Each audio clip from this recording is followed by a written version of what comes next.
I was 18 years old, I purchased a puppy off the street. He was so cute, and it was just like in the movies. I saw a group of dogs, and I picked the dog that was in the back all by himself. I loved him, and I took him home. I paid $300 for him. When I got home, about a week later, his paws got very red and swollen. I took him to the vet, and the vet told me that he was allergic to grass. A dog that is allergic to grass.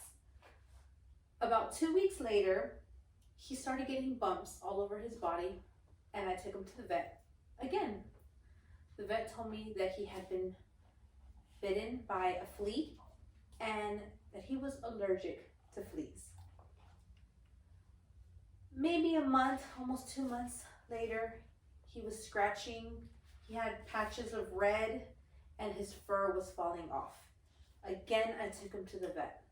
These were not cheap visits. These were expensive visits. And when I got there this time, she told me that he had a skin condition that was common in dogs that came for puppy mills.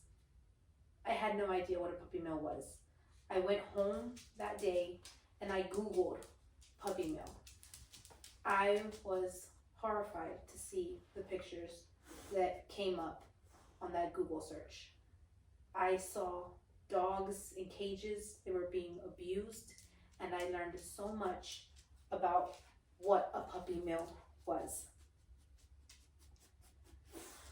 Today I am thankful that I will be able to enlighten you and hopefully at the end of this presentation have persuaded you that if you choose to go get a dog, maybe for Christmas, that you, instead of purchasing from someone, you go to a shelter or the Humane Society, and even PetSmart or Petco, the shelters go there to try and help people adopt dogs and choose to go the adoption route opposed to purchasing a dog. During 2020, with COVID, lots of people were in quarantine, being away from their family, they were lonely, and they turned to purchasing dogs. The puppy mill industry spiked. It was at its all-time high because everyone was buying a dog. So these people were making more dogs. Megan Falcon wrote that breeders, unlicensed breeders in Texas, there were so many that they were finding that had over 100 dogs. Also, puppies have a sale date. They're from 8 weeks to 10 weeks that they can be sold. By the time they hit the 10-week mark, they're no longer sellable. And that is when, if any dogs are left, any puppies are left, they're taken to the shelter. So if you see a dog today, a puppy of 9 weeks, and you say, no, I'm not going to purchase him for $400, the following week, if you went to a shelter, that same puppy would probably be there, and you would only have to pay an $80 fee, which is what covers them getting spayed or neutered.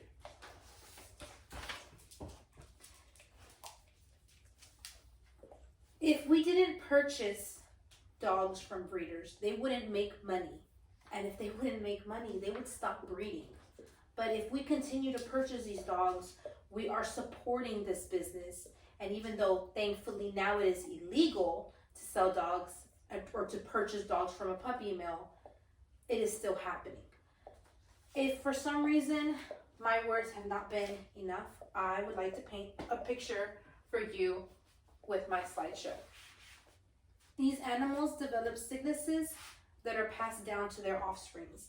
Sicknesses that include eye problems, kidney disease, heart disease, epilepsy, obsessive compulsive disorders, crate training problems due to anxiety. They won't want to go into their crate because they were trained that they were always in their crate. They develop stress, anxiety, skin diseases, and even aggression because they are with so many other dogs with all this pent up energy. These dogs are in cages, more than one dog in a cage sometimes.